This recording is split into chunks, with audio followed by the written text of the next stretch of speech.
Now it's time for the Rick Ungar Show.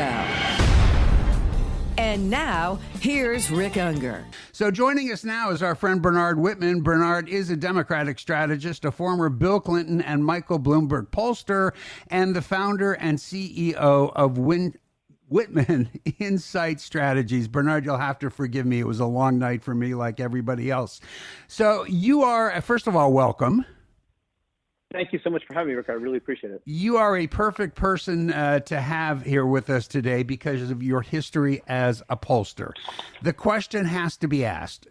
Clearly, something has gone wrong again. As we're sitting here right now, Joe Biden has about a 2% lead in the popular vote, pretty much or close to where Hillary Clinton was at the end of the 2016 election. But the predictions had been running 8 to 10%. We've seen problems in the states where there were margins predicted that have just not come to pass. What the heck happened here? I think it's a fair question. We're going to have a serious reckoning about that. But as I've told many of my friends and colleagues this morning, we have to wait till all the votes are counted. Just as we have to wait till all the votes are counted to be able to certify a winner, and I believe that winner will be Joe Biden. We have to wait till all the votes are counted, all the mail-in votes are counted, before we start to assess what's happening with the polls.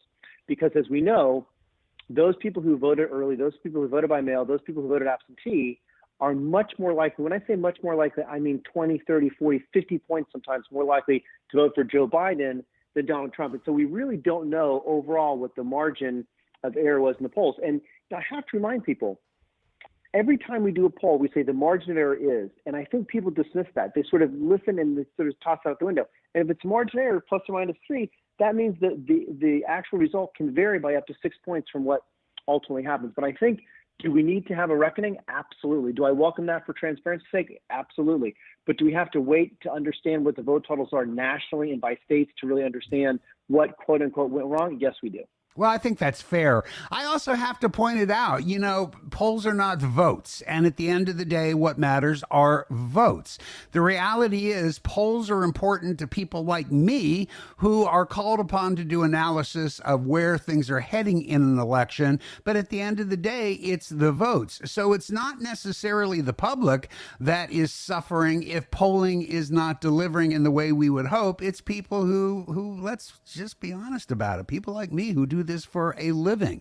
And that's where it really has an impact. Nevertheless, yeah, I think we do have to have, this is now 2 elections in a row, and I think, as you say, we have to wait, but it's entirely possible that the pollsters might be worse off this time around than they were even in 2016. At least in 2016, they pretty much got the national vote right. They did. It looks right now like they're not even going to come close in the national vote this time around. So it is an odd situation. So give me your assessment of what is happening, where it is taking us. Well, as of this morning, I am increasingly bullish. Last night was a rough night for a Democrat. I think we can all agree on that. The cool light of day, as we expected, as the mail-in votes start to get counted, is looking better and better. And the truth is, we are ahead, not just pretend ahead. We are actually ahead in Wisconsin. We are actually ahead in Michigan. We're ahead in Wisconsin by 20, 25,000 votes, in Michigan by 10, 15,000 votes. We're ahead in Nevada by about 8,000 votes. Now, Nevada, we're not going to hear anything more until tomorrow. But Michigan and Wisconsin, by the time this program airs, we may actually get a final result. Now, it's very, very interesting. Michigan, as I understand it, I'm not an election lawyer, but as I understand it, the path to a recount in Michigan is much more difficult than Wisconsin. Wisconsin almost certainly is going to have a recount because because the margin of error is less than 1%. Sorry, the margin of victory of Biden is less than 1%. Michigan, as I understand it, the automatic recount only kicks in if the difference is 2,000 votes. So I think Trump will litigate this.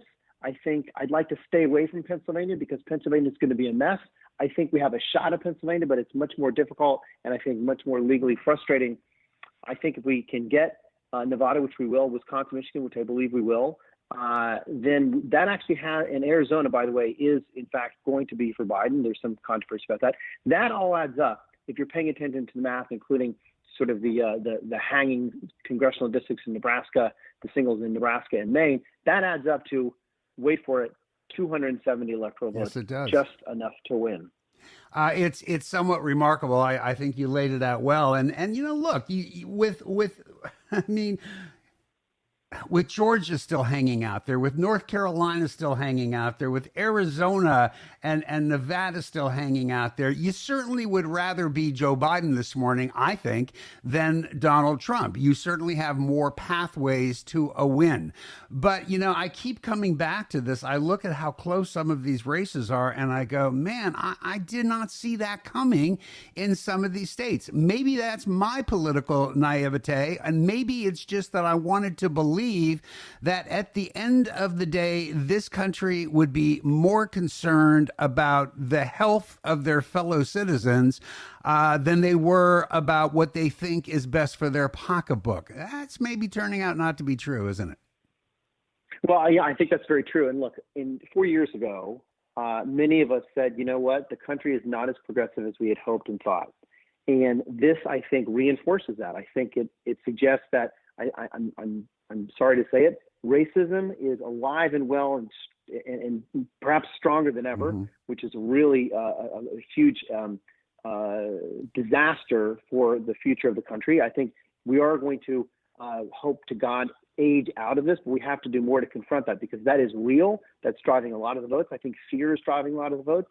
I think, my biggest concern, frankly, is that enough Americans seem to be able to excuse the behavior of Donald Trump, his debasement of the office, his divisiveness, his tearing the country apart, because they feel like he, quote, speaks their language or they're somehow going to protect their pocketbook, which is not true. Now, I think a lot of this is going to come out in the exit polling. And then we saw an economy trump coronavirus, but when we actually asked people in many states, which is more important head to head, getting control of Corona or rebuilding the economy, they said Corona, they get it, but they still went with Trump despite that. It's remarkable. And by the way, because I can already hear the calls coming in, are you saying that the stronger than expected Trump vote suggests that anybody who voted for Trump is a racist? No, not at all. Please, I don't want anyone of your listeners. That's why I wanted to clarify that. But the truth is, in a lot of these races, people excuse his racist callings. They're not even dog whistles. They're like legitimate, over-the-top embracement of fascism, of neo-Nazis, and of racists.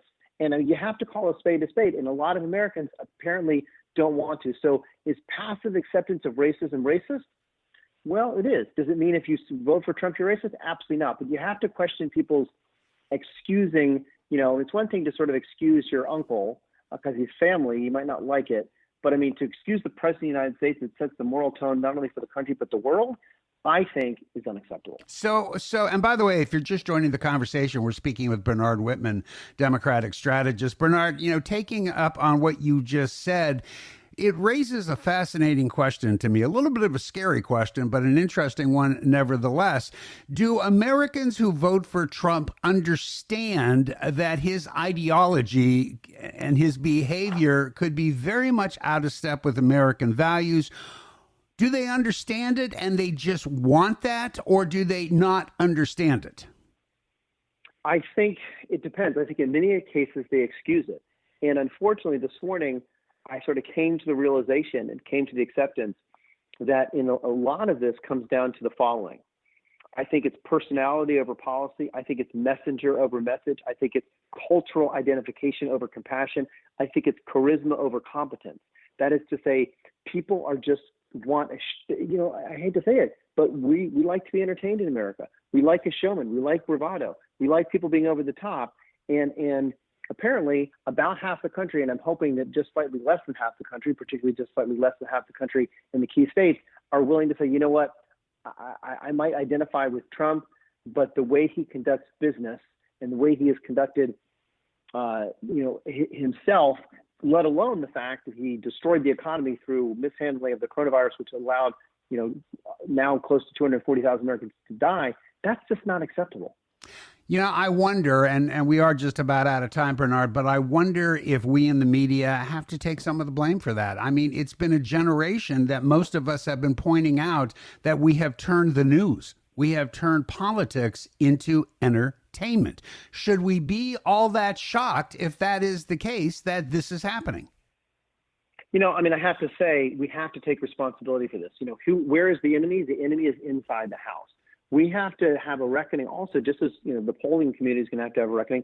We're going to have a reckoning and say, do we really, are we ready for sort of dull, boring, practical policy that actually lifts up the American people and brings us together? Or would we rather have a show that we can turn on and turn off and not worry about the consequences afterwards? I think that's the right question, and we'll leave it on that question. It's an awfully important one. Bernard Whitman, Democratic strategist, former Clinton and Michael Bloomberg pollster, founder and CEO of Whitman Insight Strategies. As always, Bernard, love to get your perspective. Appreciate you joining today. Thank you so much, Rick. I appreciate it.